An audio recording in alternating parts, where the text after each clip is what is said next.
This is a horror game podcast. It is meant for mature audiences. It may contain adult language, violence, and sexual themes, as well as shocking revelations. Viewer discretion is advised.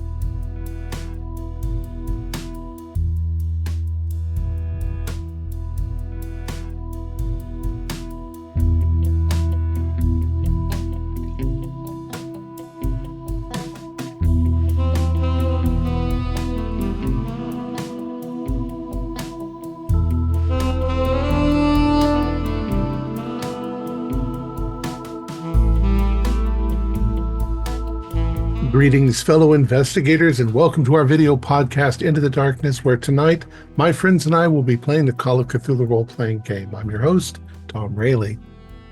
Folks, I've been a fan of David Lynch and the Twin Peaks series since it aired on TV in 1990. I've recently been inspired by events to try my hand at writing a scenario for our club. When one looks at the Twin Peaks saga, it's easy to see how well it fits into the realm of cosmic horror, and connecting it to Call of Cthulhu was the easy part. This scenario is entitled The Mirror's Edge, and it will be the first in a series because, quite frankly, you can't fit all of this into one basket. This is the first time I have tried something of this scope, and I hope that it is not a failure. Please send me your comments. I would love to hear them if you have criticisms or comments on my show. This is episode 1, and I don't have any idea how many there will be. I'm hoping 2 or 3, but that won't be the end. There's a lot of things going on in Twin Peaks. I also want to mention that there are a number of ways you can help us out. We don't monetize our show, so we rely on your donations to pay for things. If you can spare us a couple bucks, we will deeply appreciate it. You can also share the info about our club with others and hit the like button. It makes the algorithm happy.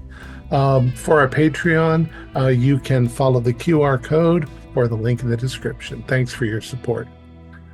So without any further delay, let's begin our journey into the darkness. There exists within our universe a power play between the forces of light and the forces of darkness. And in their eternal cosmic struggle, we are trapped. The usual thought is that vast cosmic entities are too big to be concerned with our tiny affairs. But the greatest commodity of all in the universe is intelligence and self-awareness. We tiny little brains are the super rare diamonds that both sides are after. The Blue Rose is a top secret joint task force of the United States military and the Federal Bureau of Investigation, formed in the last years after the official closure of Project Blue Book in 1970 to investigate cases of a paranormal nature, as well as troubling abstractions that Project Blue Book could not resolve.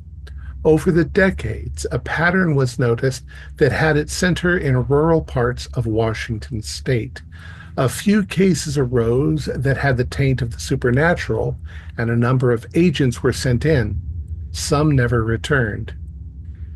It's now Wednesday, October 1st, 2025, and it is happening again. Like rising smoke before a fire, the tensions of people around the world are on the rise. Each day makes people more nervous and upset.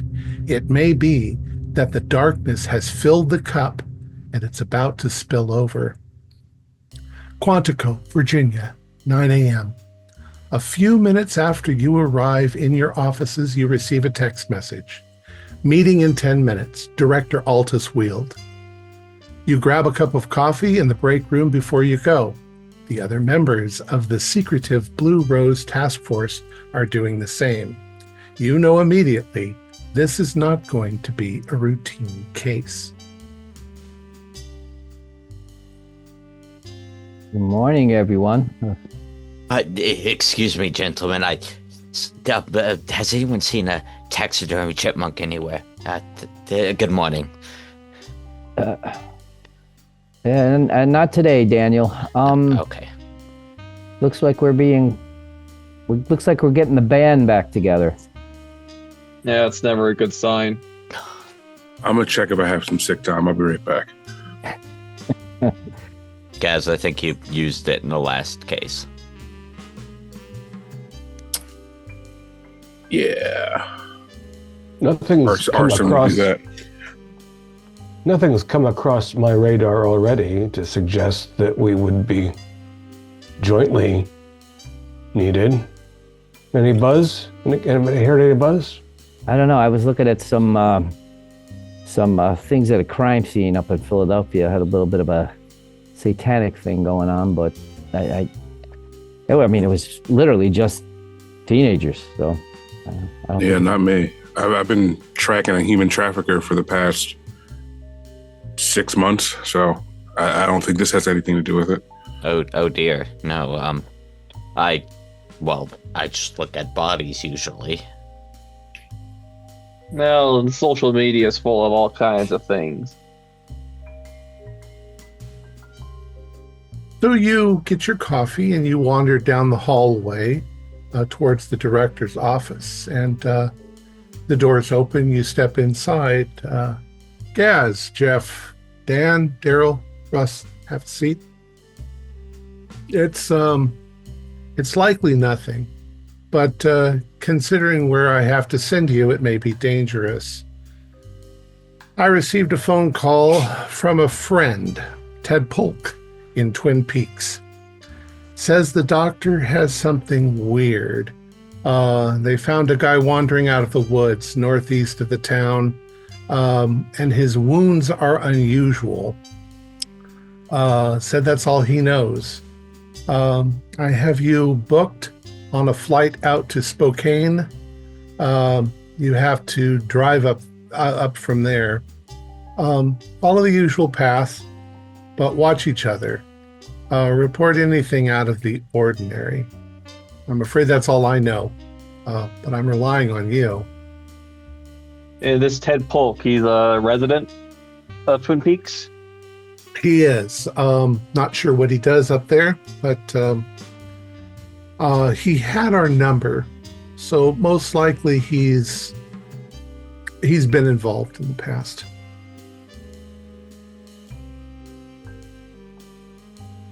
And no record. He's good.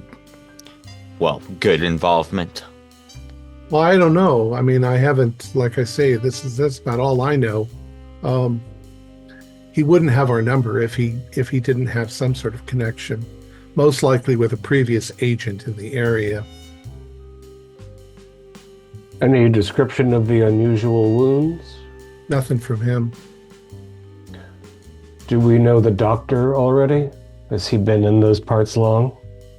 Don't know. Although, most likely, once again, if the doctor talked to him, then the doctor has some knowledge of what we do that we needed to be called. It's been a while since we've had anything out of Twin Peaks. There's been some weird stuff, like over the maybe 10 years ago, there was some weird stuff. Who was the last agent we sent out there? Last agent would have been,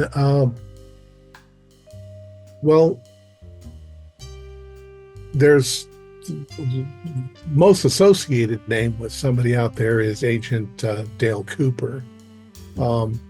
He went missing, but there were odd sightings of him, and then he, from the reports I've read, he recovered some of that, but then he disappeared again. We don't know where.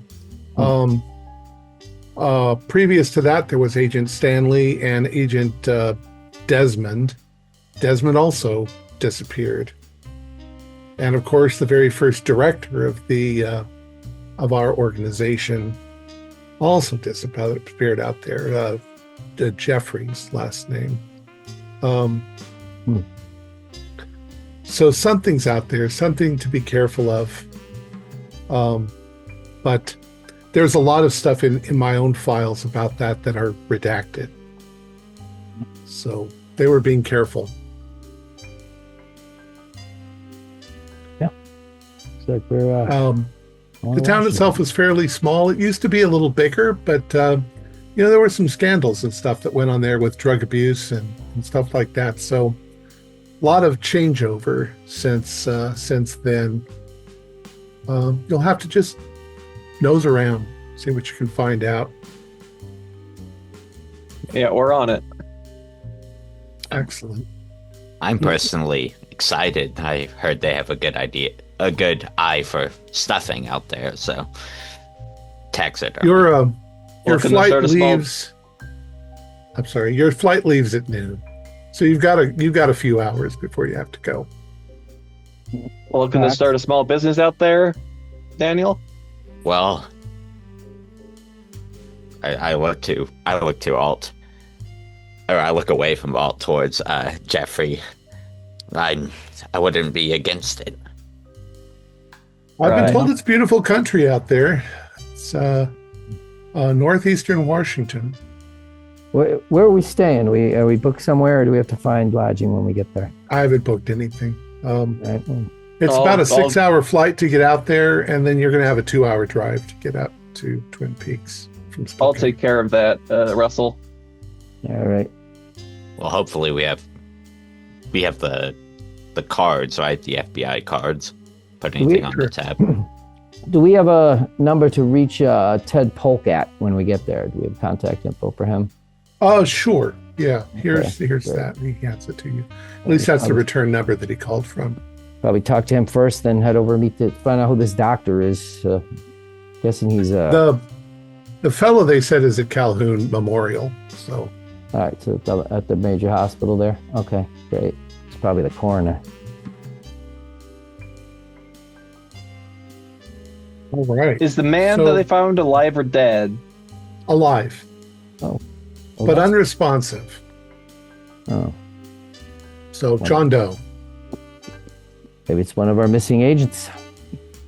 That'd be the day. I can try to get a few, pictures of our missing agents and then, I guess, edited estimations of what they would look like this far down the line before we go. Talk to Margot on your way out. She can run that up for you. Give you a dossier. I will. So, while we're waiting for our flight, I'm going to go book us rooms, because it seems a reasonable place. It's the Bessington Lodge. So I will book us rooms there. All right. I'd like something with a view of water, if that's possible, Agent Lane.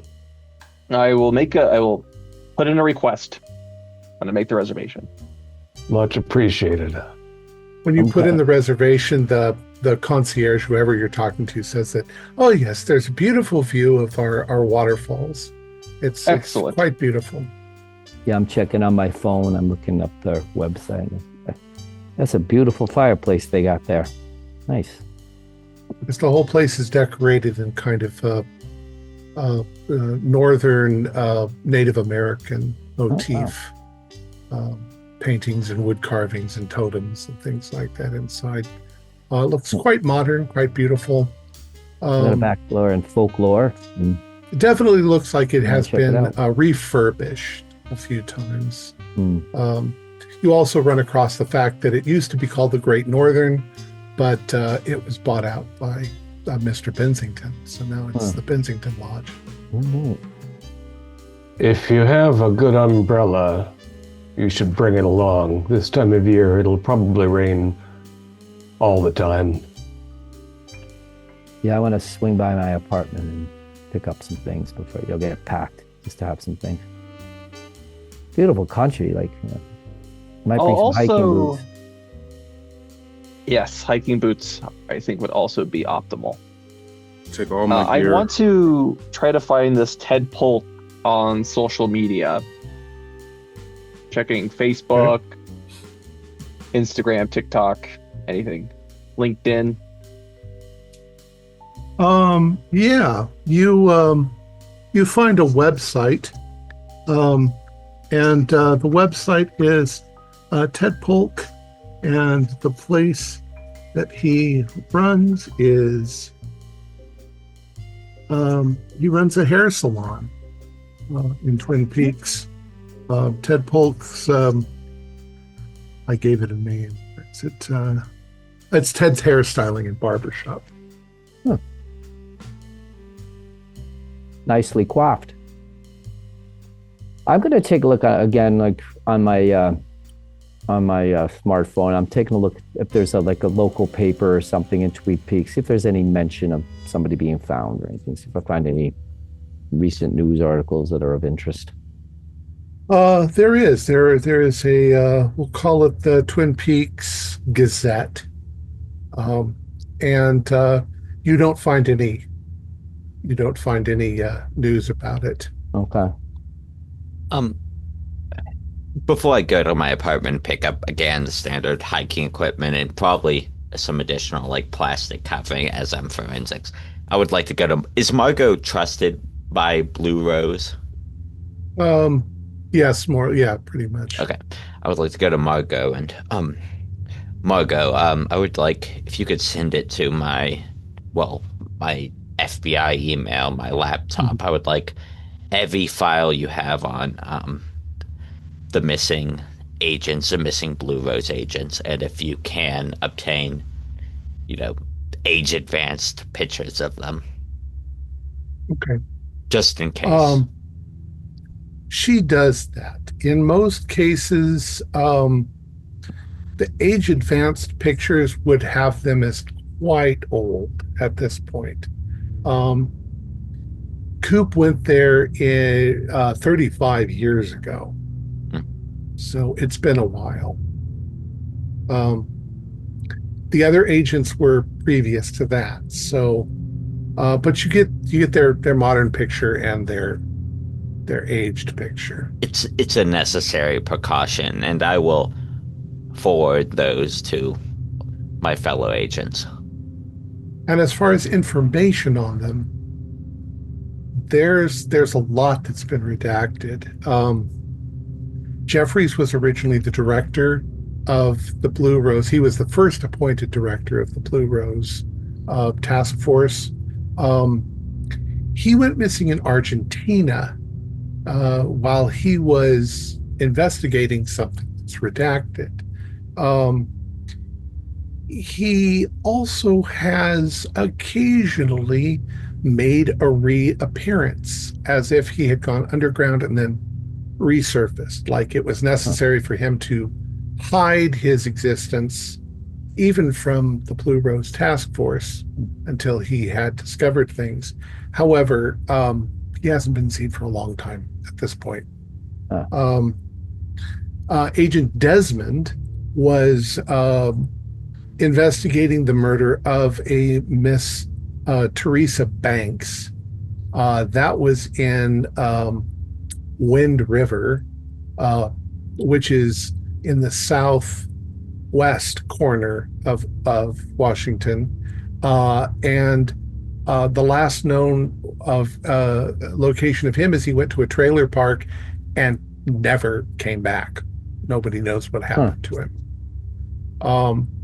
And then there was Dale Cooper, and a lot of this is redacted as to what happened. He went to investigate the murder of Laura Palmer, and after he had sort of solved that case, there was a rogue agent who had gone pretty much insane, Wyndham Earl, that seemed to have a vendetta against him, and he went missing sometime after that. There is a note that he was seen around 2017, but the Bureau doesn't think it was actually him. And that's what you get. None of these things, though, seem pertinent to our current case, but it's good to have them in your back pocket. That, and I want the pictures just in case we see an unidentifiable body and it looks like one of these. Sure.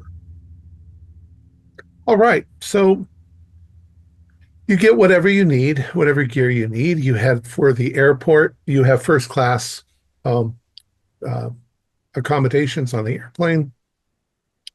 It takes about 6 hours to fly to Spokane, Washington. You arrive around 6 p.m. You then have to rent a car and head north up into the mountains, heading towards Twin Peaks.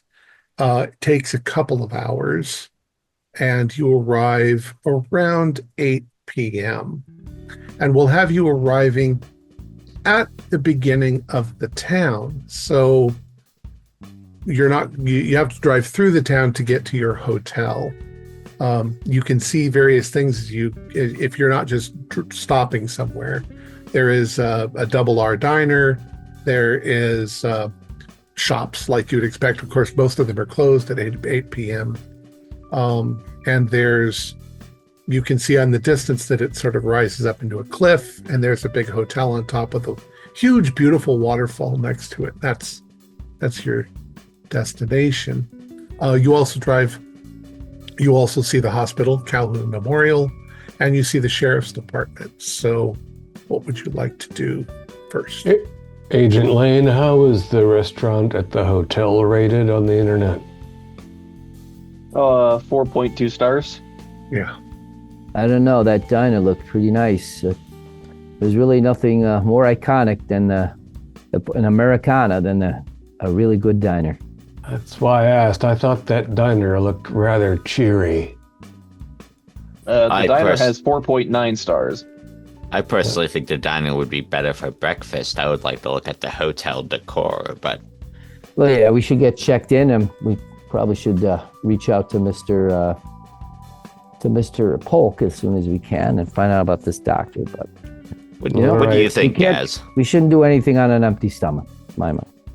It's been a long day's travel. Food's good, but we should get to the hotel as soon as we can so we can start checking gear, creating a game plan for the next day. The hotel restaurant is closed at this hour. But it seems like the decision was made for us. I'm going to make a 3-point turn to return to the Double R diner. And while you're doing that, I will hold on the handle above me because I am not a fan of your driving.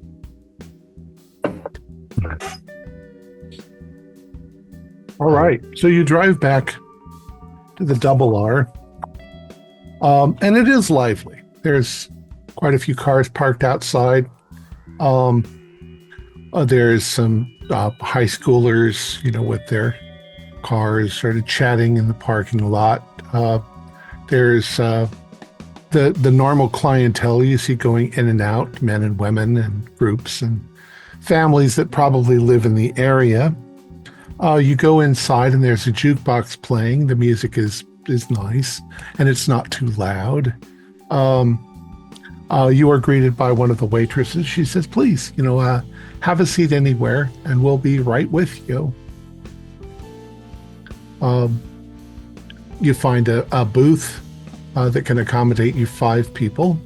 And she brings you menus and, says, you're not familiar. You don't look like locals. What can I get you to drink? Black coffee. Coffee. Coffee and cream. Okay. Water. All the way around. Oh, water. Okay. She takes your drinks. She brings them a few minutes later. What do you guys want to do? Do you want to order food? Yeah, food would be good. I want to pull out my laptop and scan for devices on the free Wi-Fi, or just checking how many different networks are around. General paranoia. There's quite a few. There is a free Wi-Fi at the diner. Do a luck roll for me.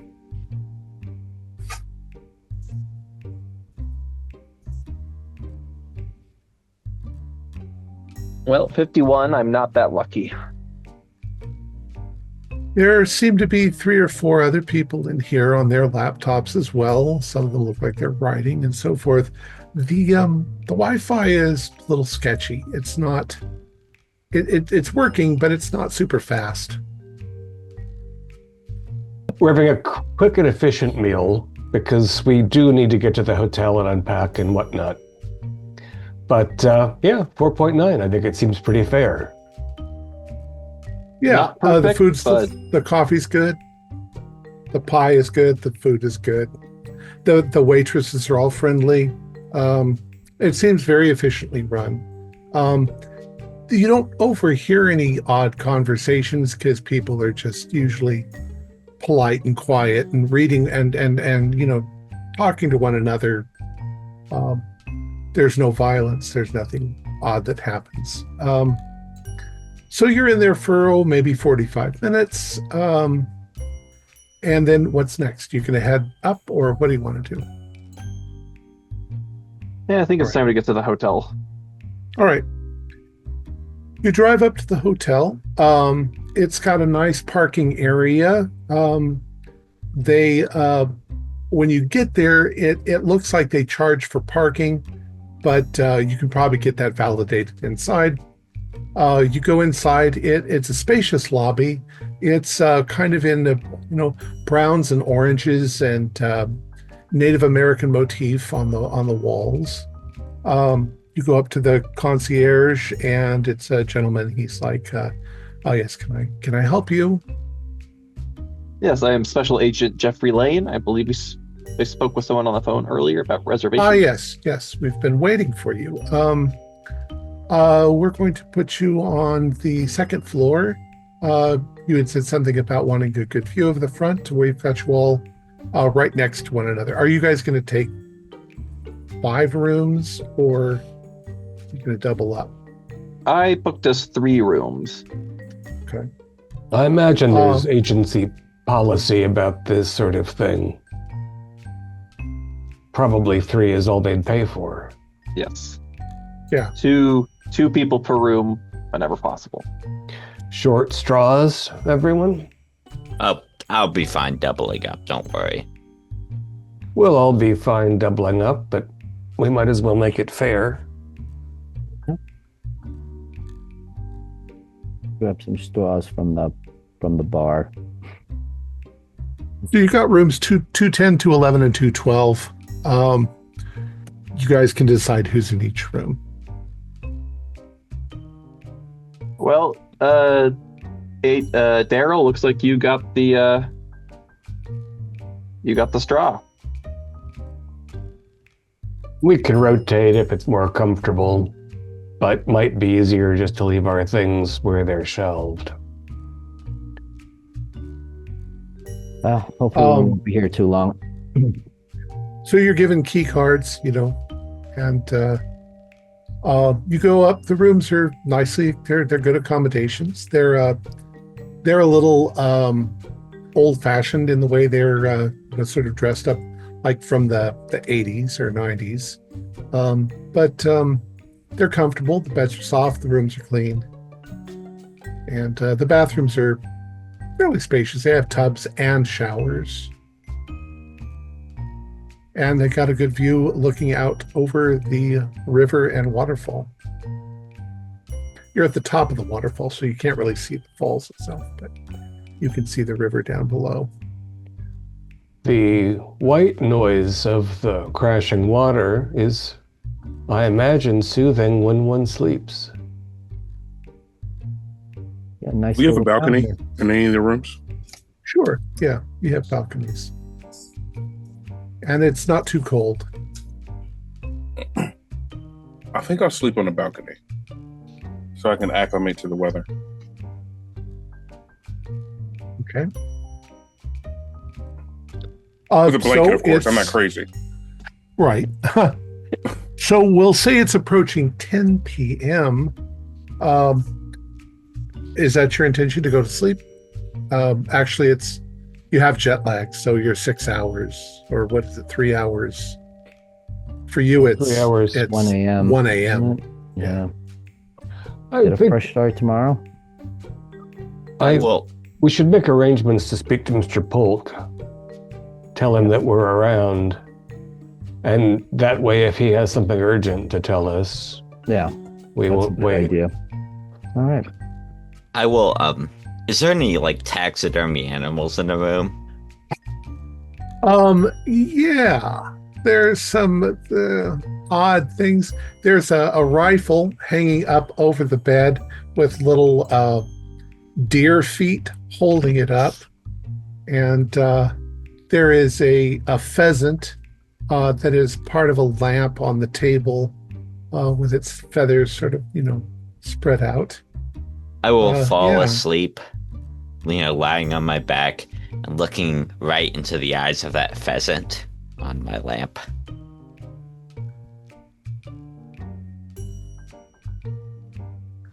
All right, so you're all going to sleep.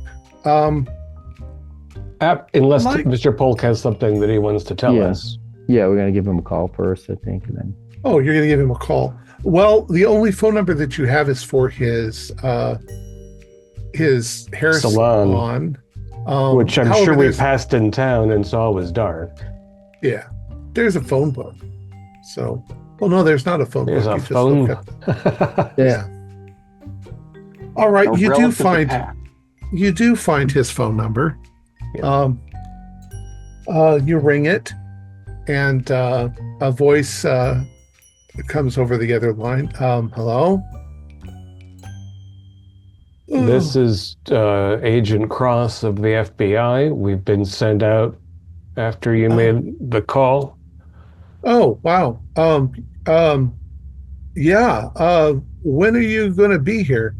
We arrived and dined at the R&R Diner. We're at the hotel atop the falls. Is there something urgent, or would you like to make an appointment for tomorrow morning?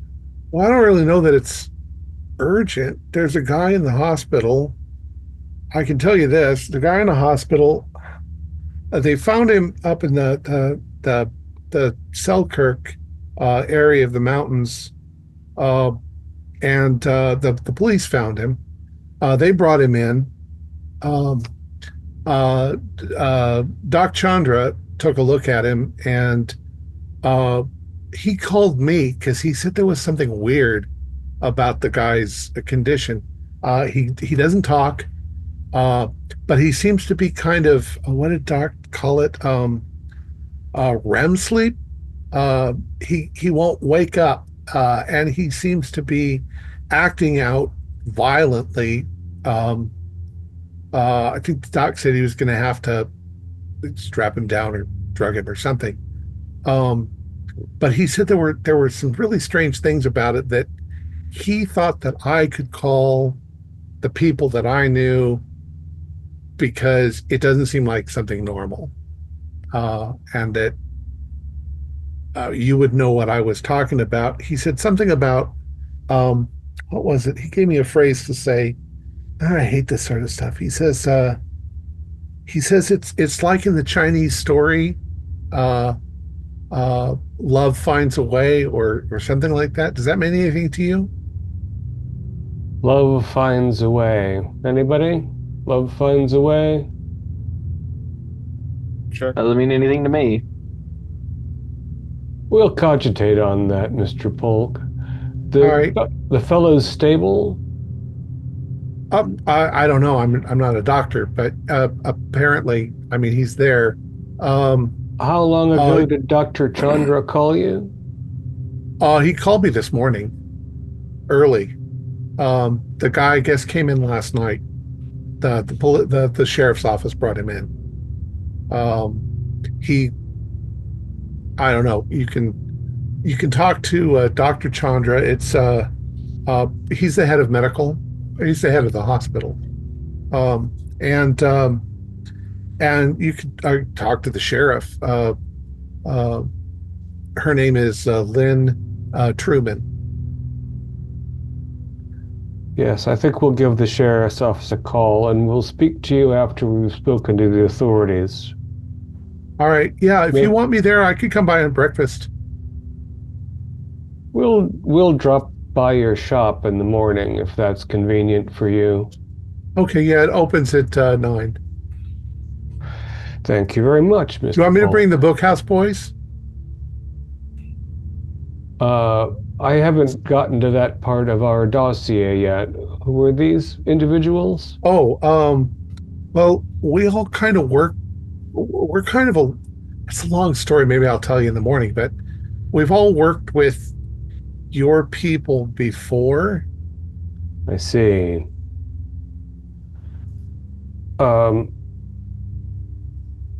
We'll be in touch with you in the morning after we've spoken to the authorities, and we can decide when to bring the. Did you say Bookhouse Boys? The Bookhouse Boys, yeah. Not bunkhouse, but bookhouse. Bookhouse. Like a library? It's the name of the cafe in town. Oh. It's out on Peterson Boulevard. It's a little out of the way. It's not right in the middle of town, but it's where we've all met. You know, we're fighting the good fight too out here. We're trying to. We've done a good job getting rid of a lot of the drug trafficking shit that's going on here. That's very interesting, Mr. Polk. I'm sure you'll have a lot to tell us. We'll call in the morning. Thank you. All right. Bye. He hangs up the phone. I think we should call the sheriff then, just to tell them we're in town and make arrangements. I don't imagine Dr. Chandra will be at the hospital at this hour. Do we want to bother the sheriff tonight? I wait till the morning. No, let's remember we're still on East Coast time. It might be better just get some rest and do everything in the morning and with fresh mind, fresh eyes, everything.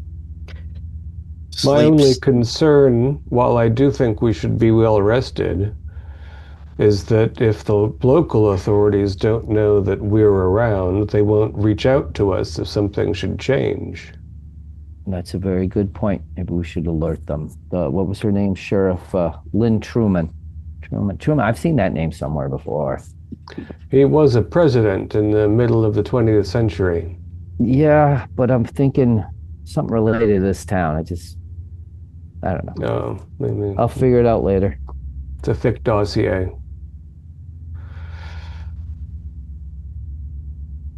Okay. So y'all gonna go to bed? I think Agent Cross is trying to contact the sheriff. Yeah, or just call the police office unless anybody objects. All right. No. Before we go to bed, could I sort out communications? Like cell phones are all well and good, but there's a lot of high mountains and tomfoolery in this area that's just natural issues.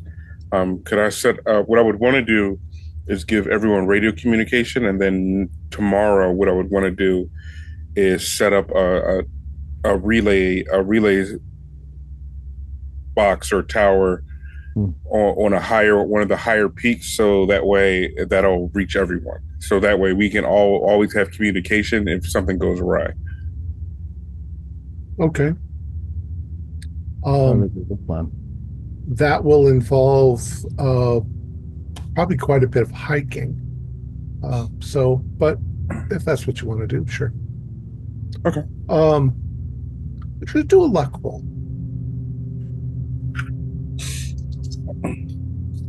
Luck roll, give me stuff I didn't ask for. 12. That is a pass. Nice. You do realize that you've got really excellent cell phone right here in the town, or right in the hotel. So you've got full bars. So there might be a tower somewhere around already, but I wonder if we have some Fed sat phone thing that will be okay in the valleys. Because I think, town is one thing, but if we go wandering in the woods, it might be bad. But if we've got top-notch satellite stuff, that might be all right everywhere. That's acceptable. I speculate. Okay, cool. I mean, if that's the case, then I'm fine with that. I just want to make sure we're all connected to that, so we have constant communication if we need it. Cool. You got it. Agent Lane, you have the number for Sheriff Truman's office? Yep, got it right here. So I'll just call and basically leave a message with whoever's on at night telling Sheriff There's Truman's office. Twin Peaks Sheriff Department. Good evening. This is Agent Cross of the Federal Bureau of Investigation. A small team of my colleagues and I have come to town regarding the individual that the sheriff's office found in the Selkirk area. We're at She says, I'm taking that down. The sheriff's not here right now. He probably won't be in tomorrow until 8 a.m. I understand. I didn't expect anything different. If you could tell the sheriff at the earliest convenience that we're here and give him this number, we'll be looking to meet with him in the morning. And if anything should occur that is of importance, we'd like to be alerted. Of course. Your name was Agent Cross? Agent Cross, yes. All right, I've got that down. I'll be sure to tell him. I'll leave the message for him, and I'll make sure that he knows first thing in the morning. That's very much appreciated. Have a good night. Thank you. Good night. Click. Right. All right, so now we're all asleep.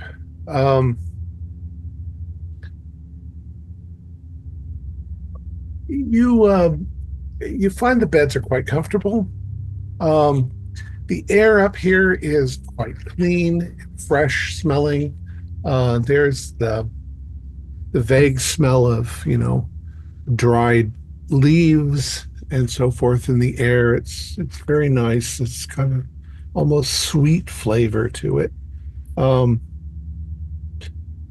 like you all to do willpower rolls.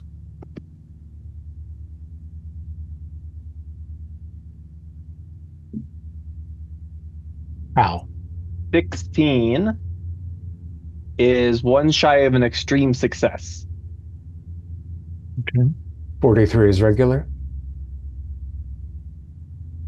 I got 67, so that's a fail.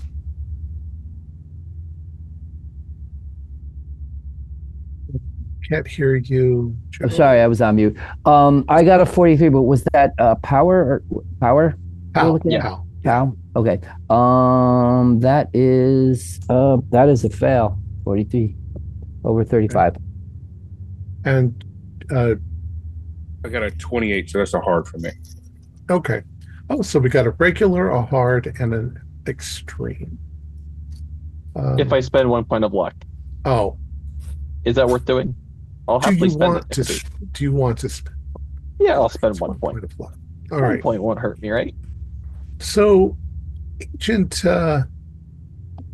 Cross, you got a regular. Before you go to bed, you go in. You do your evening ablutions. You make yourself comfortable. Yeah, you brush your teeth and gargle. You have all of a sudden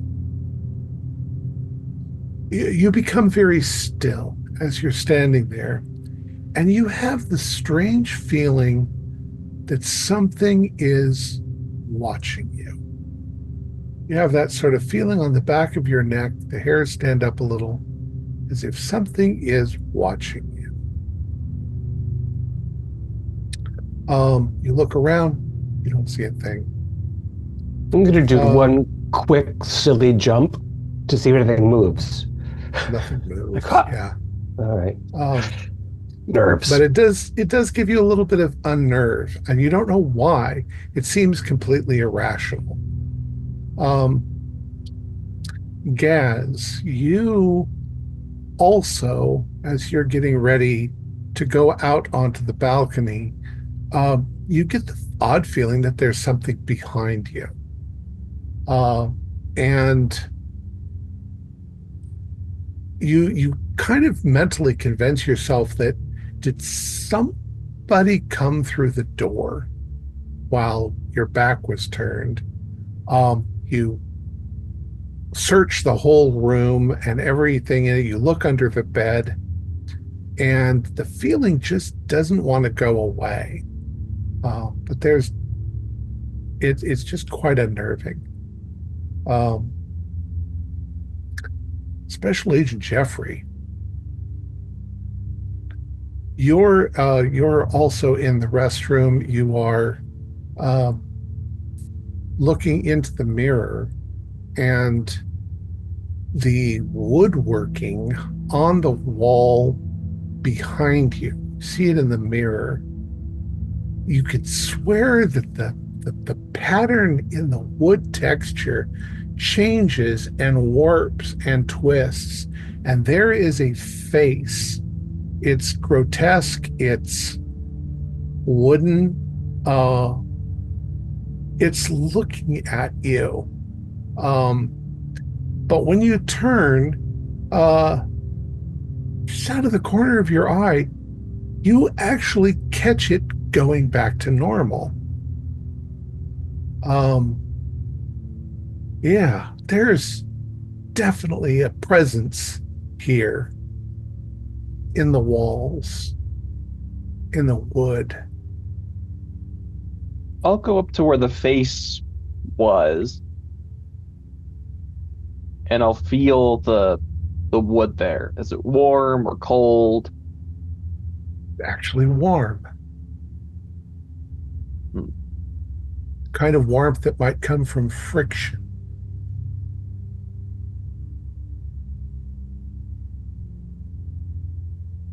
Duly noted. But after that, noted. you can actually do a sanity roll if you think it's necessary. It'll just be 1 point if you fail. 31's a pass, so we're okay. It's freaky, but you've seen some freaky stuff before. Agent Russell and Agent Bowie, you get cleaned up, you climb into bed, you go right to sleep, and you have a lovely, lovely, restful sleep.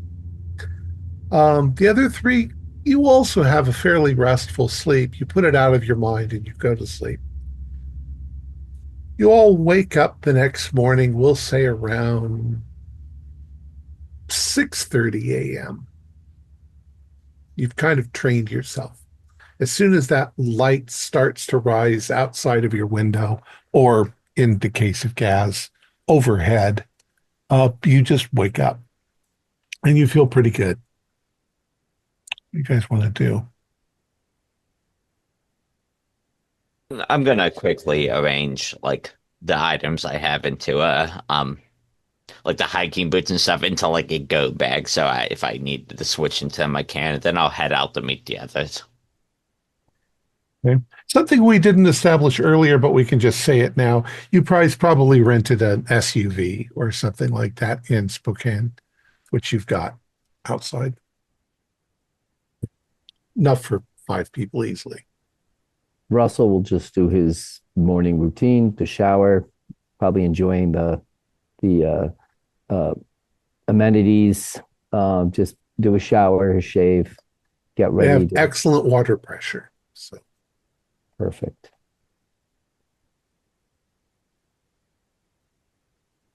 Given the unusual sensation I had before retiring, I'm going to open the curtains maximally and turn the lights on this morning and just make sure there isn't any surveillance equipment in the hotel room here. you see none. I think it would be hard to hide in the antique decor, but I felt as though I was being observed, so if just you checking. if you wanted to have something that you can check for surveillance equipment, that's fine. That might be something you bring with you wherever you go. Yeah, or I might ask Lane, and he probably has a little wand that he can wave around in case something's Yeah. giving off a signal. Yeah, Daryl, I could definitely sweep your room, but I think I saw what was watching us. Someone with a telescope opposite the hotel? No, there's a. I saw a face on the wall last night. Pareidolia. No, not quite.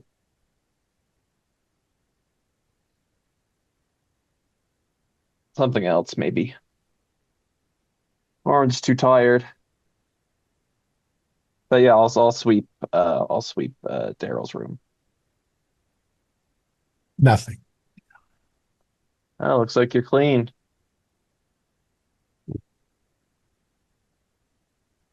Good enough. Um, Hotel breakfast and then see if the sheriff's in.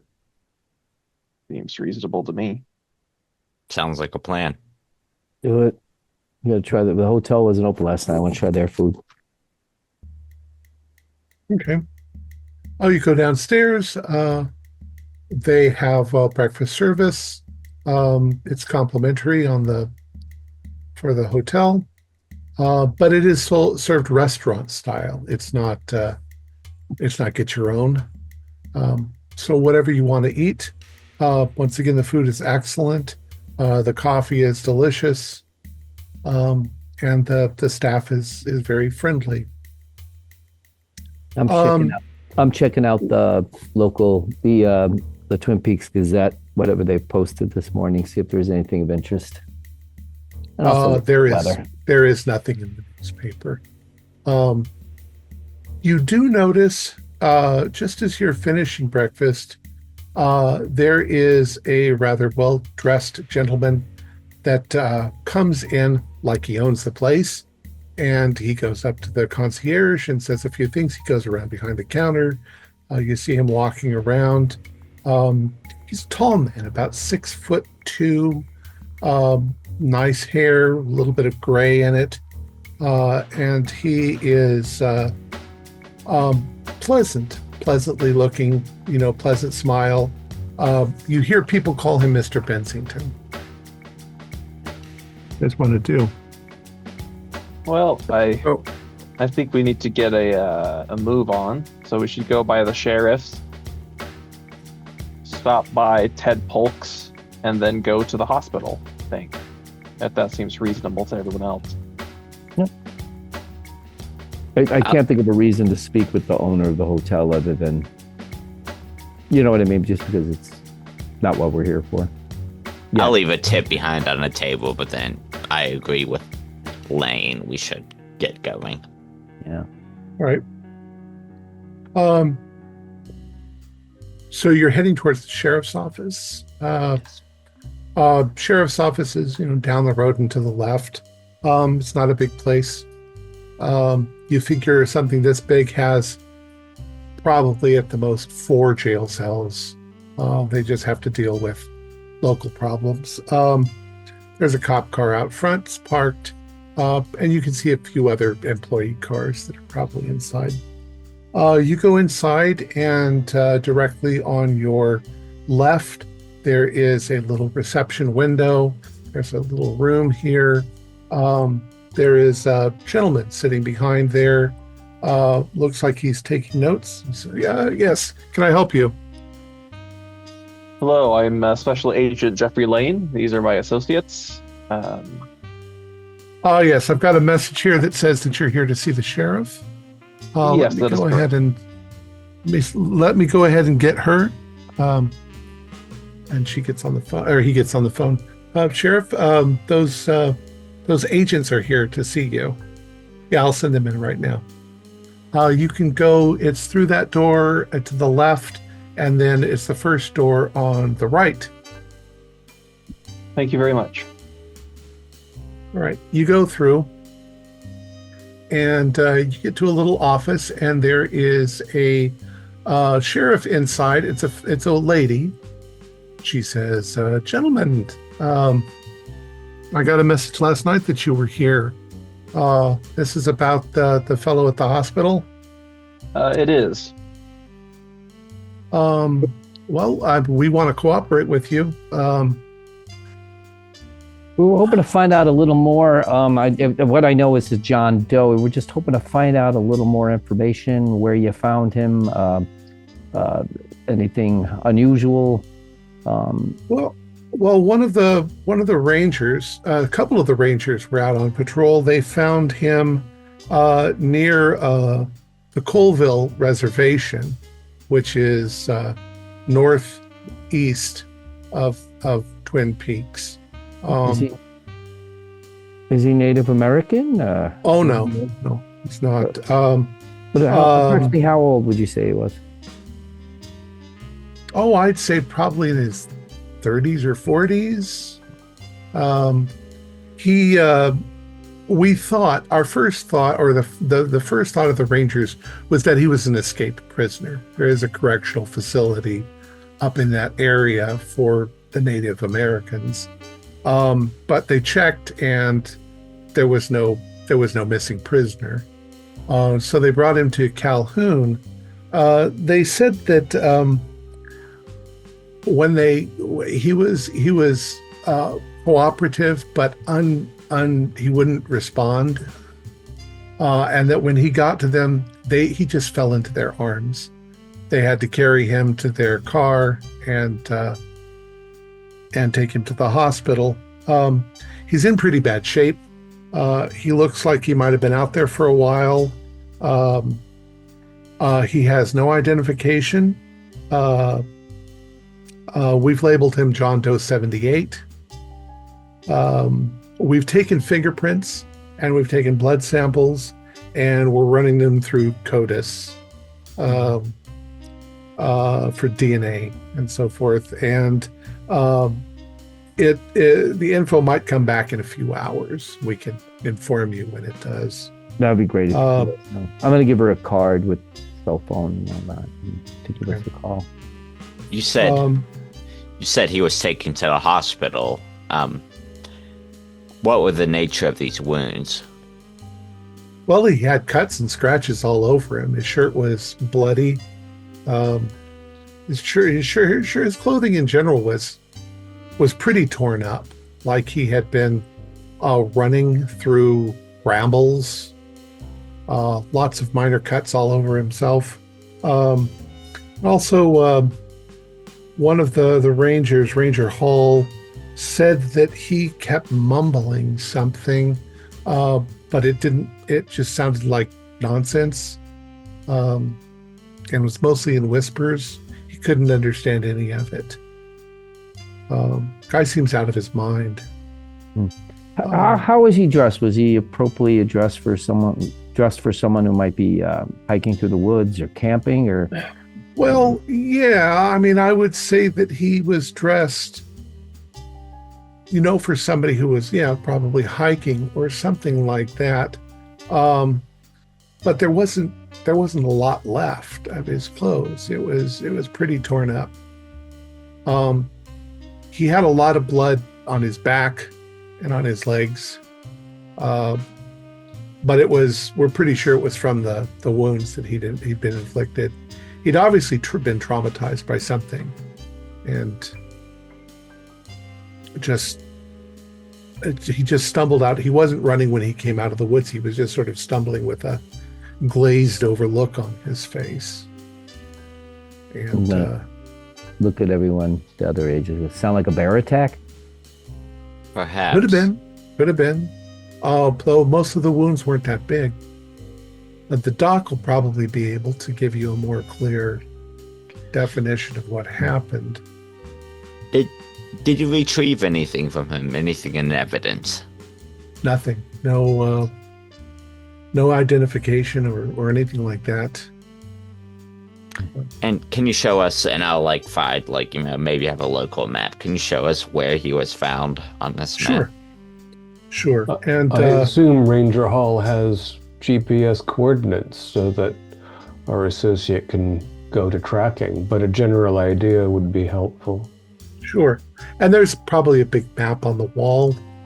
And he's like, well, here's Twin Peaks, and you can see these are these mountains, and this is these mountains, and here's the Selkirk up here, goes up into Canada, and we're about 12 miles from Idaho in the eastern direction, and we're about 4 miles from Canada in the upper direction. So he was kind of up in that area. Of course, he could have been up there for quite a while.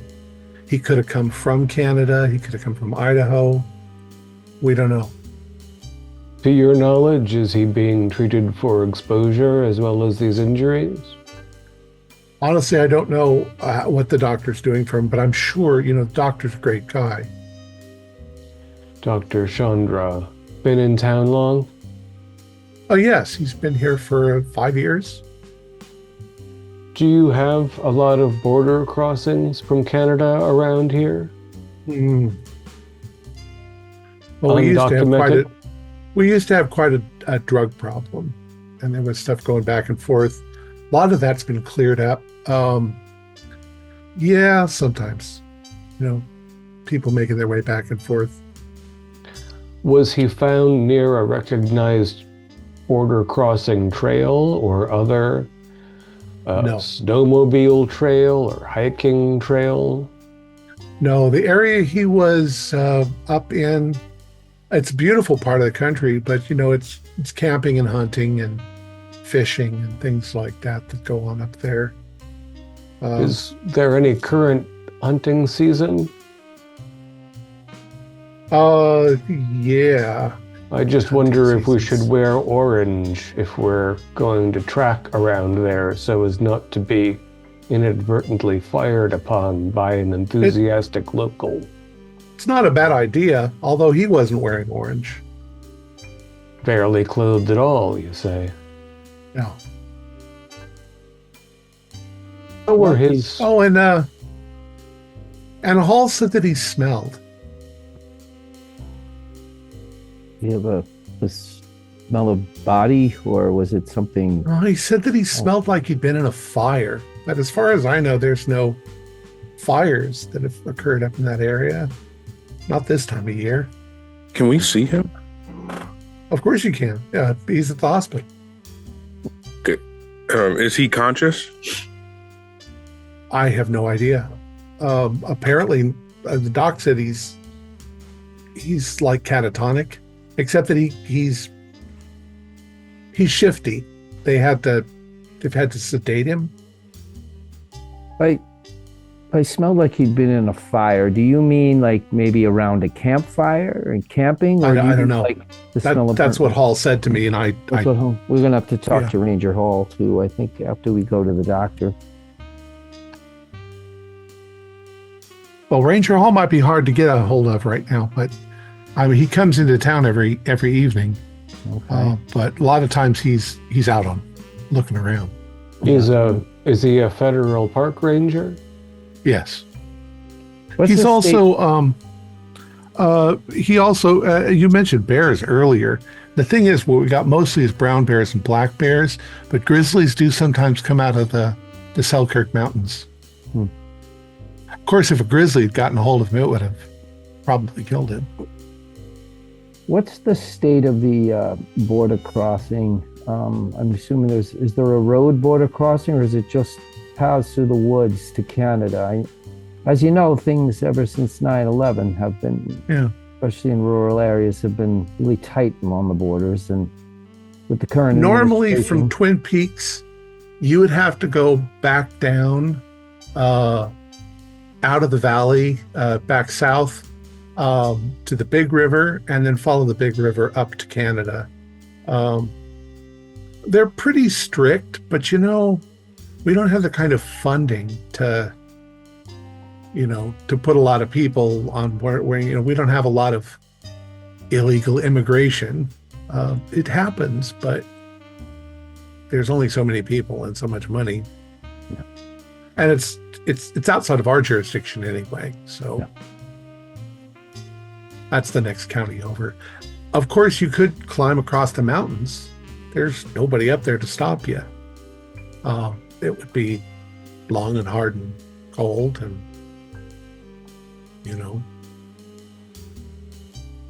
that's the problem. There's no wall up here. Yeah, so that's not it's not quite our concern today. Just curious who can. trying to find where he might be from. How easily could be in here because if Now- I've seen him cross into there. I'm assuming that it's because he crossed borders that you guys are here. That's what we're going to try to Otherwise- find out. It's one piece of the puzzle. Is he wanted? Is he somebody of interest? He's still Well, a that's what we John need to, Kilgore as well. Yeah, that's what we need to determine. All right. Well, here's my number. You can call me anytime. I've got some things to do today, but if you need help, give me a call. Or I can send a deputy or somebody along with you if you want. But the hospital, you know where the hospital is? You can see it over there on the... We drove past earlier. Oh, Thank you, yeah. Sheriff Truman. We appreciate your cooperation, and if something else that's unusual should come up since we're in town, do feel free to give us a call. Of course. My grandfather worked with the feds back in the 90s, 80s, late 80s. Yes, that'd be Agent Cooper, I expect. Yeah. Granddad talked about Cooper all the time. That was my grandfather, Harry Truman. He was the sheriff here at the time. And yes, I realize, Harry S. Truman. Our family seems to have a joke about that.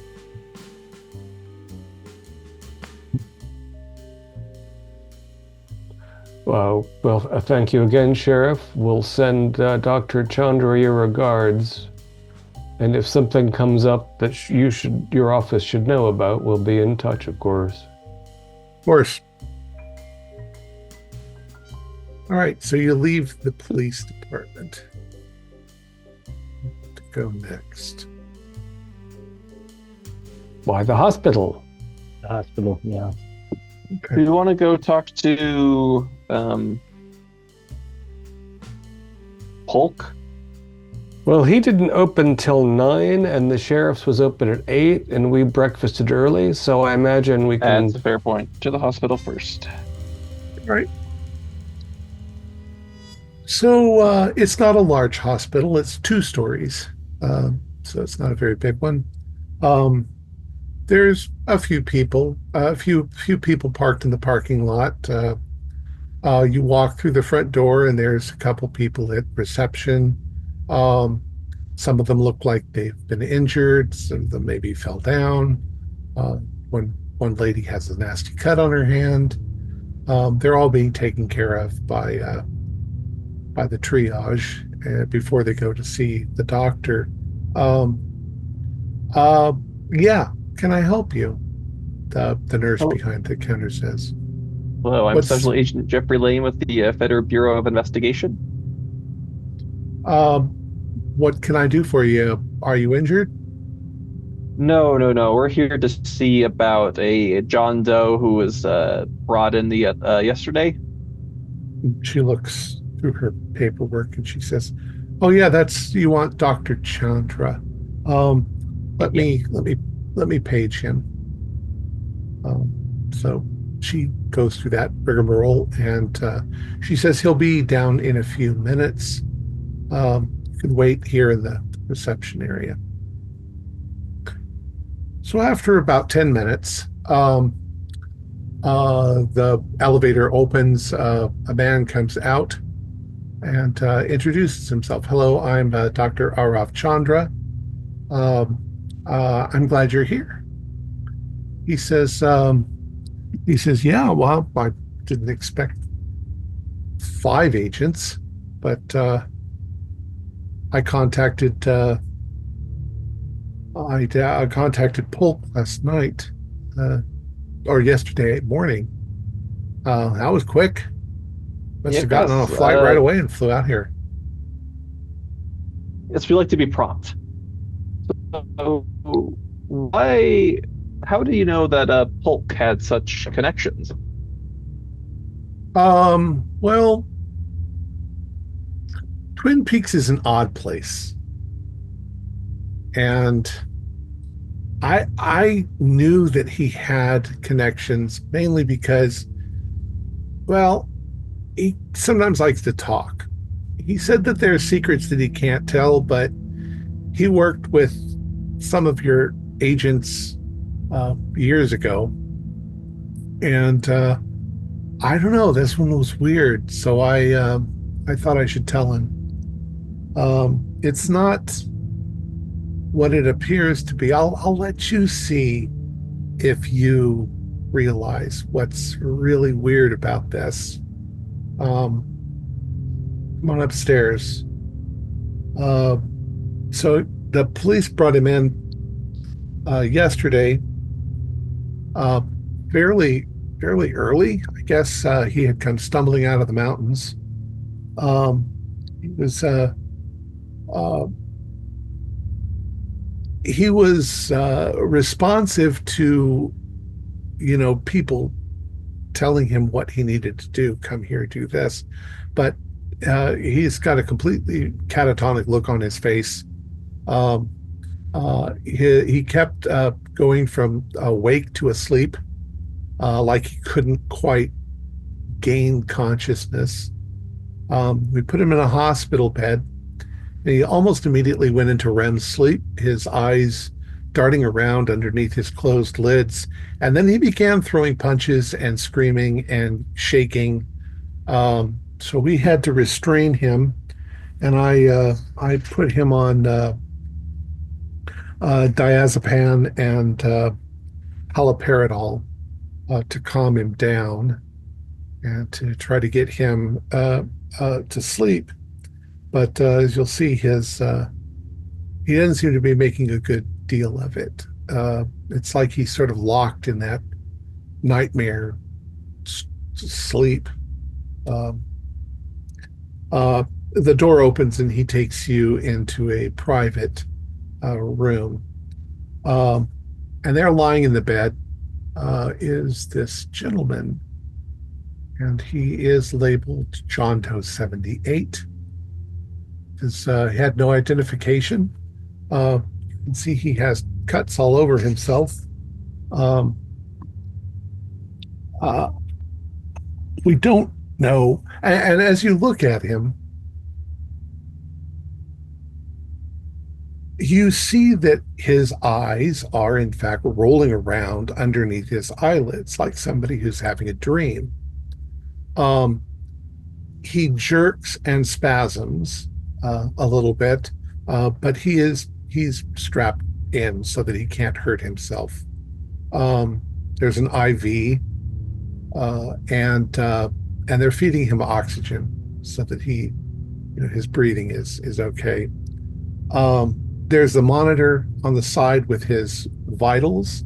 His blood pressure is very high, and his heartbeat is quite erratic. Doctor, with your permission, I'd like to get a closer look at some of these wounds. Yeah. Do you see what I'm talking about? Now I should say he does have bear claw marks on his back. A bear, most likely because of the spacing, raked across his back. And those wounds are pretty normal. I mean, they're what you'd expect. But what do you make of all of these? And he points out the arms, the face, and so forth. Do a spot hidden for me. I'd like to look at those same wounds, and I want to see what instrument it was done with. Was it a claw? Was it a knife? If I can do forensics, I would like to. Okay. That was a regular success on the spot. Okay. And that was a hard success on the forensics. Okay. That is that's a hard success for response by hidden. Okay. So the first thing you notice is the cuts were done with something extremely sharp, because they are quite precise. The second thing that you notice is that they are all running in the same direction. Everywhere on his body, they're all running in the same direction, as if something large or whatever sliced in one solid direction all the way. But did somebody get an extreme? Or Dan, you're the forensic. You notice that they go all the way around.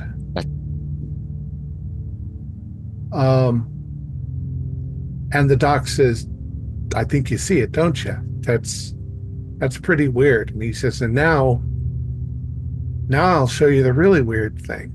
And while he's getting ready to show you this, you also notice that there are parts of he's definitely got bruises. And you definitely think they're bruises on parts of his body, especially his chest and his arms and legs. But there's something odd about those bruises. At the same time, he brings up an x-ray. He says, we did an x-ray, and this is why I called Teddy. He shows you the x-ray, and the cuts seem to go all the way through, as if he was sliced into pieces and then put back together again. And he points out a few points on here, especially on the bone. They didn't put him together precisely correctly, because there are some places where it doesn't quite line up. And that is causing some of his blood vessels to not line up, which is causing him to bruise and bleed internally. And he's like, I don't know how this is even possible, but he could have just as easily been dead. It could have cut right through his heart and not put his heart back together again. Well, I can't explain this, and that's why I called Teddy. I haven't reported any of this to the staff because it's damn peculiar. Will the body even survive this? Will it adapt? He doesn't seem to be able to pull him apart or anything. He is definitely, like a spiral ham. Mm-hmm. Is there like a central location all these are kind of directed all over? It's just all over, okay. It's like he passed through a screen. Or a screen. And he's currently in sleep in front of us, right? Yep. He says, quite honestly, I don't know if he's going to lose one of his arms and one of his legs because the blood circulation isn't very good. Do I get the feeling like if I touch him, like I could find him if he's dreaming?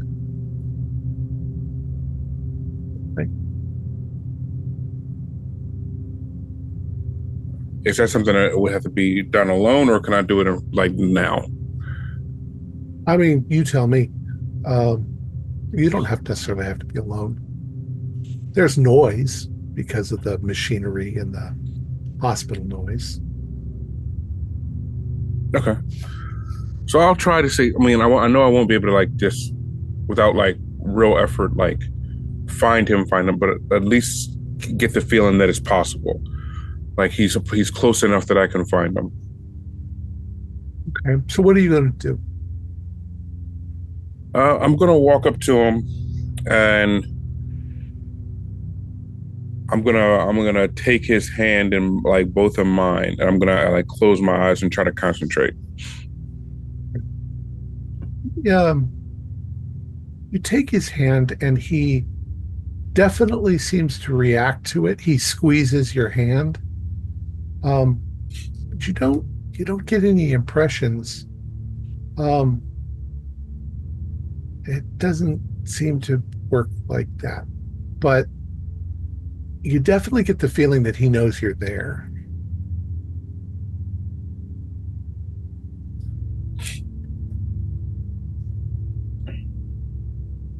And everyone else in the task force is aware of what I can do, right? Yeah. Okay.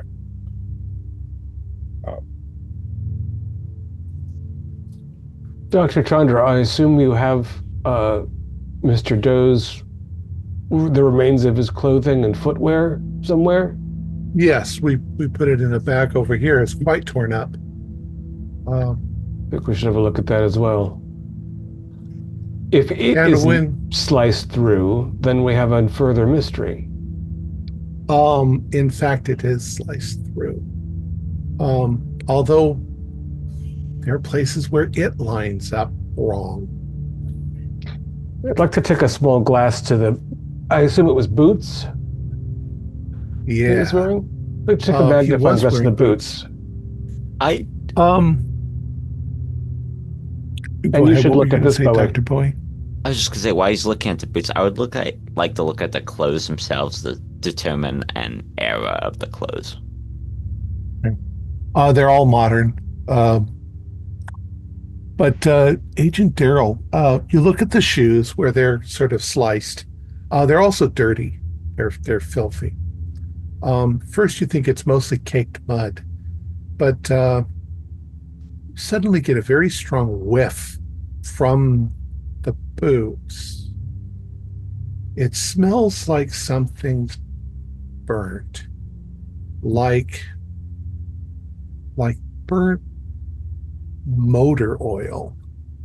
It's very strong, close up, and it has that sort of acrid, nasty smell. We should swab these things. Yeah. The clothing, the inside and the outside of the boot. There aren't any nearby industrial facilities at this point, are there? No, there's nothing like that around. Probably here. Small machine shops, but nothing like a factory. There used to be a large sawmill, but that was years ago. It burnt down. This is something that might be a bit strange, but I want to look at his fingers, his wrist, and his neck. Is there any tan lines that would indicate he wears a ring, a watch, or a necklace, or any sort of thing that could identify him?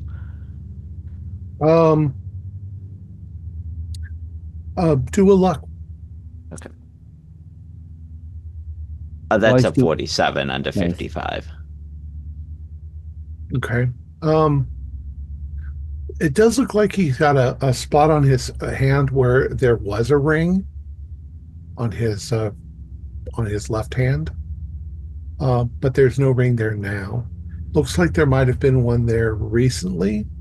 Does it look like a wedding ring? And does it look like it's been? Yeah. I guess if there's a spot, it's been there a long time. Yeah, because it makes an indentation when you wear it for a long time. Gentlemen, I think he's married, and I'll sort of hold up the hand and show the ring, or the lack of a ring. Are there any tattoos on the body? Any sort of symbology or anything that we notice? It might not have been quite properly assembled together, or is he tattoo-less? Do a luck roll.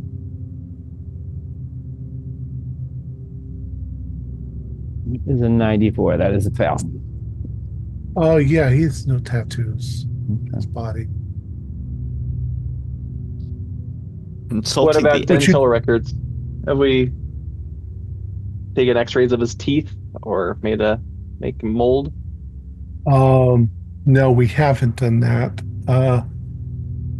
I think the police said that they were doing a DNA lookup and fingerprints. If he is not a criminal, then they'll still be able to find out who he is. Probably it'll just take longer. Yes, he's doing a CODIS search. I wonder if we have an internal system that might bring different records in digitally. It's worth sending off a separate inquiry. And also, if we're testing his blood, has he been affected by any drugs or anything? Anything? We did do a drug screening, and we found nothing in his system. No, illegal drugs. However, he did have traces of escitalopram, which is an antidepressant. A pretty strong antidepressant. And it's prescription, correct? Yes, it's usually prescribed for severe depression. I assume also that the local authorities have attempted to correlate this with any reported missing persons. I'm sure they're starting. Of course, it's only started yesterday. Only been 24 hours or so. Yeah. Well, married missing person, he would bound to have been reported. One would hope. Although if the ring's been off for a little while, there could be a succession of events. We're close to the border in two directions, so he could be in could be in Idaho, could be in Canada, in which case it would filter down eventually, but, And I assume Dr. and Agent Bowie, at the dose of depressant medicines you've given him, he should be rather more completely unconscious than this. I would say so, and I don't want to increase it because, he's already unstable dangerous. in various ways.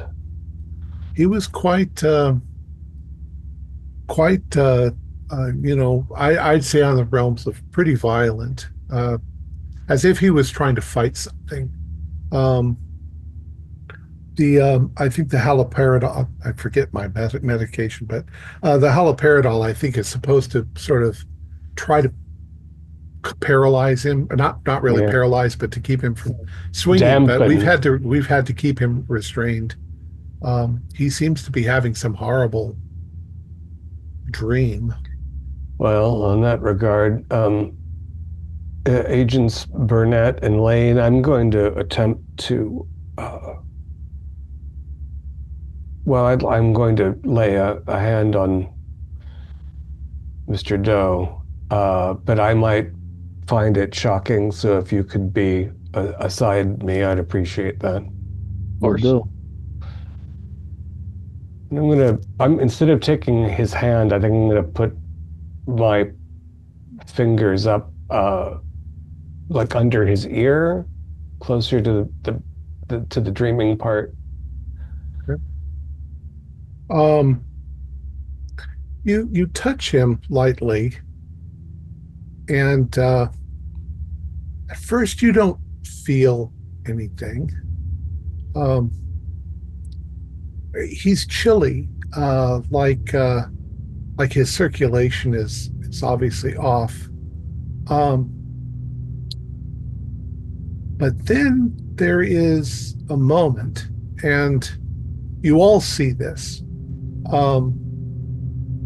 John Doe turns his head towards Agent Cross, and for a moment his eyes flicker open. And in that moment, Agent Cross, you see a kind of flashes of light, and then there is something coming towards him. It looks like a big bear, and he turns to run, and then the feeling that comes over you is absolute terror.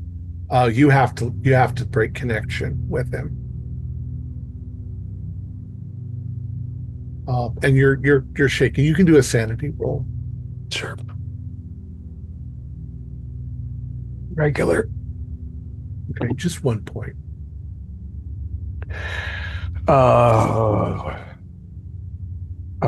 Would I say that was a black bear, a brown bear, a grizzly It looked bear, huge, or so a grizzly? Yeah, grizzly.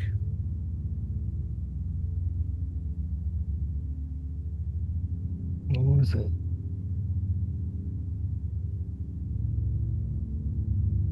What did you feel, Cross? I'm not sure why. I mean, given what else seems to have happened to this individual, What's what seems to be foremost is the urgent fleeing from an attacking bear. But of course, the claw marks on the back are intelligible. But I guess the surprise there is that the bear didn't finish him off. But I didn't see whatever made the tiny slices. He still is in the experience, perhaps, of fleeing the bear. It's terror, in part, that's keeping him so active in his unconsciousness. I was thinking that I could try to reach him when I sleep tonight.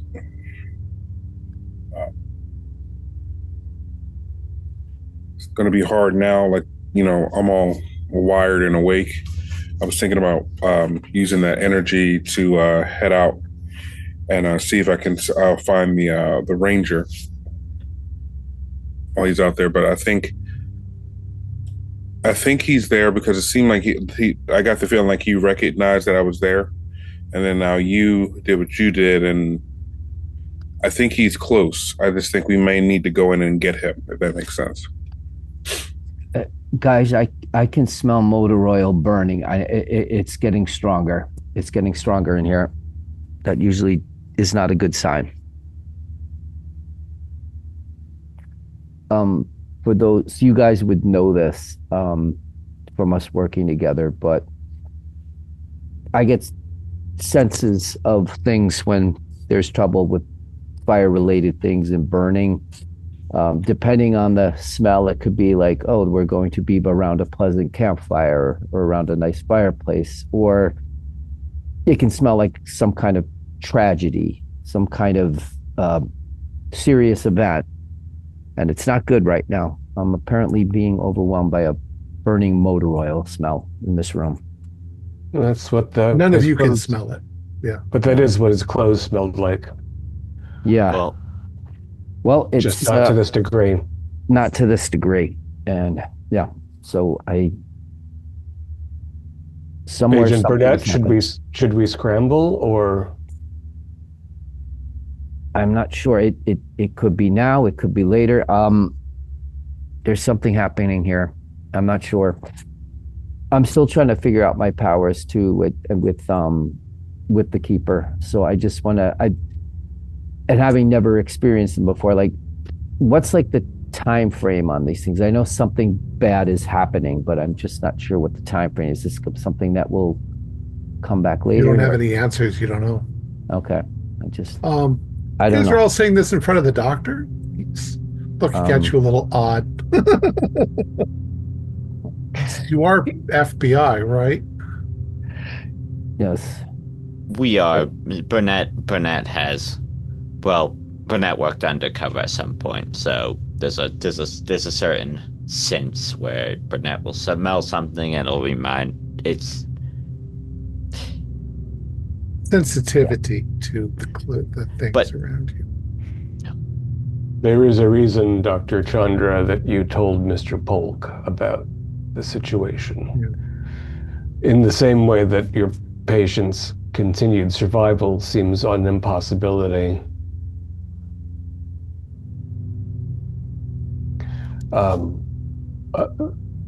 Allow me to give you our card. If anything should change with John Doe's condition, please let us know immediately. Of course, I'll alert you immediately. Gentlemen, if you all want to go ahead, there's a couple more things I'd like to look at with the body. Please go ahead without me. I will catch up. It's a small town. He's not the body yet. Well, Agent the Bowie. man. Sorry, I generally work with the past. Special Agent Burnett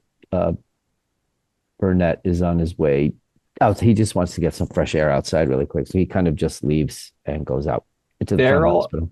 Yeah, as we're walking out of the room, I say, Daryl, I think that Daniel looks at us all as bodies. I just think it might be helpful to remind him sometimes. Present tense, past tense. It's a small town, Agent Bowie. If you need to be picked up, you can ring me. I think we'll go and visit the barber shop if no one objects. Okay. And perhaps we'll call Mr. Polk and tell him that we'd like to meet the Bookhouse boys. That seems prudent. All right. So you're going to call ahead. Sure. We'll say that it's 9 a.m. right now. So you call, and he answers the phone.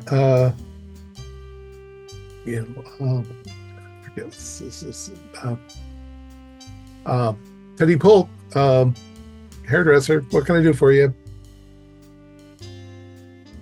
Mr. Polk, this is Agent Cross again. You're coming in to see me. Exactly so. We've met the sheriff and the doctor and the doe. We're curious to meet your Bookhouse boys if they're free for a conversation. Yeah, I got Frank and Wayne here. Wayne can't stay, but he'll be here when you get here. Very good. It'll be a few minutes. All right. So you guys get in your car. You leave Daniel behind, and you head down the street towards the hair salon. Daniel, what did you want to do while you were there? There's a few more things. I want to take samples of a lot of stuff on his body, like dirt under the fingernails, look at the hands, and just do, especially with the clothes too, I want to look for any stains that aren't blood or that don't match any fibers. But also, I just want to look at the x-rays to see if there's any evidence of a surgery or an alteration in any way. Just stuff that's too boring to have everyone here for. So we'll say that you're in the process of doing that. That would take some time to do. The rest of you drive down the street. You see the hair salon. There's a barber pole outside that's spinning. And there's a sign that says open. You step inside, and there are two people in chairs. And Teddy Polk comes over to you and he says, "Well, welcome, come on inside. I'd like you to meet Frank Zhang and Wayne Schultz." So there's Frank, an Asian man, and he gets introduced. He owns the gas station. And Wayne Schultz, he's a high school teacher. He says, got a little time for introductions there, and I can tell you what happened. Stop share. He says, we have some time for introductions, but Wayne's got to get back to the school. He's got a class at 9:30 that he's got to teach. Okay. I'm surprised you don't know this, because this is part of our lore here, living here, but ever since this was a Native American area, and the main tribe is Nez Perce, or Nez Perce, what he calls them now. They've known that there was something bad. There's a good and a bad, and the Bookhouse boys are kind of a running tradition. We pass this on generation to generation. There's always been Bookhouse boys. We're kind of the guardians. We keep our eyes out for bad stuff going on, and we try to stop it. Last few decades, we had a lot of problems with drug running that was coming in, and the edges of prostitution and stuff like that in a small town like this. We want this to be a nice place to live. So we do what we can to stop that from happening. And since we're not officially the law, we can get away with a bit. Now the sheriff knows that we do this, but she looks the other way because the sheriff's always looked the other way. We don't do anything. We don't shoot people. Well, we defend ourselves. You can say that. We're not quite vigilantes, but we're vigilant. And we are currently the three people that belong, Wayne and Frank and me. And I'm the senior. So if there's something weird going on, we've got your number. So we'll call and tell you. Well, and if you need anything, weird going on. We meet in the back room of the Bookhouse Cafe. There's a door in the back and a secret knock. He gives you a little knock, knock, knock, knock, knock. How's your library in town? Do you have any? Do you have a section on the newspapers that are in the area? Folklore. I don't. Yeah, probably. I'm sure they've got some stuff, but it's a small library. Small living library. Going out to the reservation, I might be able to meet more. We've got a couple of residents that are members of the tribe. One of our older members of the tribe is Tommy Hill. People call him Hawk, but he's quite elderly at this point. But he's he's an outdoorsman, so he's sure he knows. He's pretty tough. But he was around 35 years ago when all that stuff was going on. He was the assistant sheriff for a while till he retired. So he's got a lot of stories. I would like to talk to him. Maybe I can get, if he was the sheriff, he was working with former FBI agents that were stationed here. I would like to see if I can learn some of this folklore and how it might relate to what's going on. Yeah. Ask him about the Black and White Lodge. That's a big Nez Perce. The Black and White legend. Lodge, is that that's a legend? Okay. Yeah. Good and evil. All right.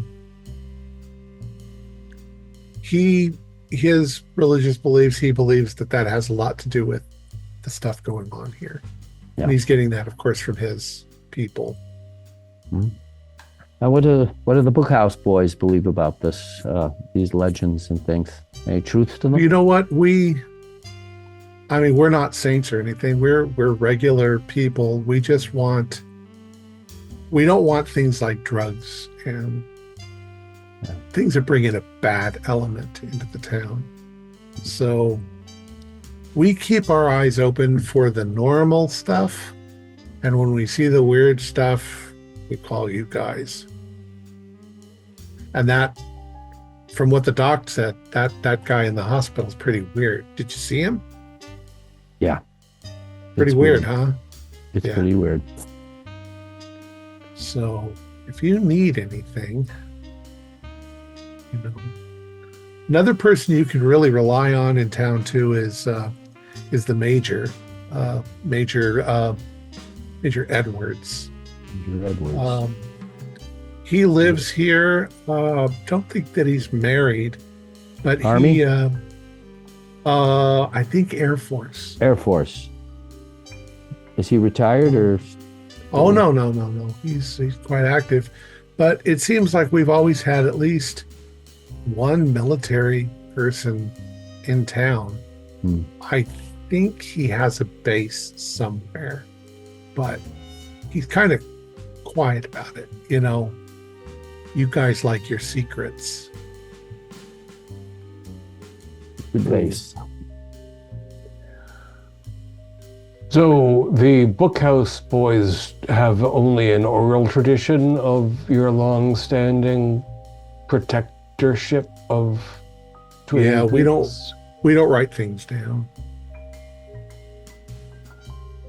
And except for what is recalled recently since the Palmer affair, you don't recall anything earlier than that? Oh, you're talking about Laurel Palmer. Geez, that was a while back. Yeah, I mean, I don't personally remember because, I wasn't back then, but I'd say that most of our oral tradition, as you say, has to do with victories that we had over drug runners. There's a place in town called the Bang Bang Bar. Most people call it the Roadhouse, but that was owned by Jacques Renault, who was drug running from Canada. He got caught, and eventually the place went to somebody else. So we haven't had any trouble with it since then. But the Roadhouse is still in operation. It's still in operation, yeah. Fair enough. Have there been any precursors to the appearance of this John Doe that have come to your attention? No, it's actually been pretty peaceful for the last 5 years. That's why it was so weird. We thought maybe it was over with. I don't know that anything's ever really over with. No, I imagine that ask the neighbor say, and it probably goes all the way back to before the white man came. Well, Mr. Schultz should get back to school, and I think we're going to head out to see where the fellow was first located. Maybe we'll be able to find Agent Hall. Do you know Ranger Hall? Do you know Ranger Hall yourself? Oh yeah, sure. I don't know where you're going to find him this time. If you go up the road, and then the first chance you get, you'll see a road on the right. It's going to angle. It's not going to go, straight out. It's going to angle up the hill. It's a dirt road. Most likely, if you travel up that road for a while, maybe a half an hour, you'll be in his territory, and he'll probably see you. You got that Land Rover. Might be a little tricky getting up and down that road, but other than that, he'll come into town. He'll come into town this afternoon, maybe around 5, like Steve at the diner.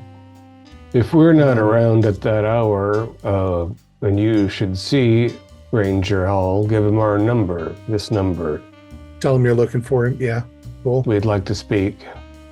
Sure. Gaz, and if you need a haircut?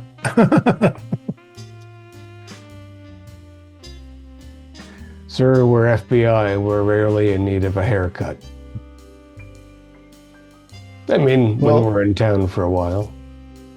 Where are you staying? Up at the lodge?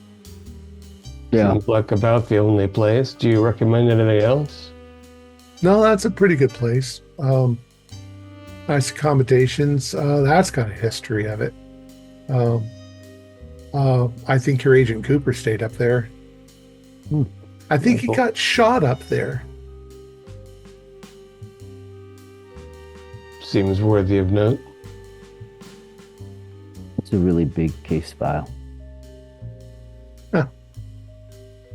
Well, if there's anything you need, give us a call. And, or, if you see us in town, just grab us. We're at your disposal. Nice to meet you, folks. Thank you. What do you say, Gaz? Up into the hills? See about where this feller was found? I bet you $10 to 1 there aren't any bear tracks. I'll keep a lookout for it. I'm taking my rifle just in case, because little 9mm not going to drop a bear. I'll take a look at it, and maybe I'll run into the ranger as well. Okay. Daniel, back at the hospital, you find a lot of dirt, a lot of stuff under his fingernails. And his fingernails looks like they weren't quite, freshly cut. So there's a lot of nicks in them and stuff from him running. You do find a few cuts and bruises on him that are probably from brambles and things like that, but the majority of them are all this very strange in this, all the same way, and they're not straight up and down. They're angled. Mm-hmm. Nothing. And you know of no way that somebody could survive being sliced into pieces. That's nothing in the X-rays too. No signs that he had, I guess, metal implants or anything. Medical history. You could do a luck roll, but it's just going to tell you that he had a knee replacement or identify. That's a fail in the luck. Yeah, he doesn't seem to have had many accidents in the past.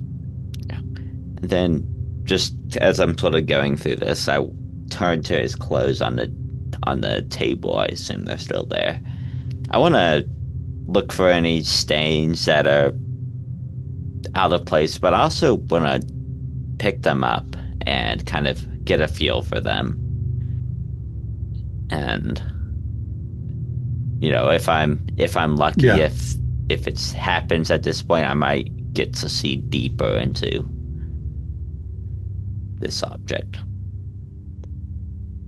You're touching his clothes, and you definitely, like Agent Russell said, you smell something burning. It's nasty. It's like burning tires or burning oil. For you, it's not very strong, but it's dark, and you can hear the sound of footprints running, like in desperation, hitting things along the way, hitting a tree, falling to the ground, getting back up again, scrambling. And he screams. He screams in a almost primal way that most people don't scream. He screams as if he's absolutely, completely, 100% terrified out of his mind. And that sort of snaps you back into yourself. And that's, I think, where we're going to end it for tonight. That's a good spot. Our players included Joe Bardalis, David Gassaway, Morgan Llewellyn, Joseph Clay, and Sawyer Hill, with myself as the keeper of arcane lore. We have a Discord server where you can chat with other members, you can set up private games, and you can learn the finer arts of gameplay and game mastering. We provide audio-only versions of our shows free for you to download from Spotify, Podbean, or iTunes. Support for the show is provided by our patrons who are listed in the closing credits. If you'd like to show us your appreciation, please visit our Patreon page, or you can use the thanks button just below the screen. Like, share, and subscribe to our channel, and punch the bell icon for updates on our latest shows. And leave us some comments. We enjoy reading them and answer any questions you might have. This is Thom Raley, together with all the members of our gaming club, inviting you to journey with us once again into the darkness for another adventure into the universe of H.P. Lovecraft and the Call of Cthulhu role-playing game. Until next time, good luck, good gaming.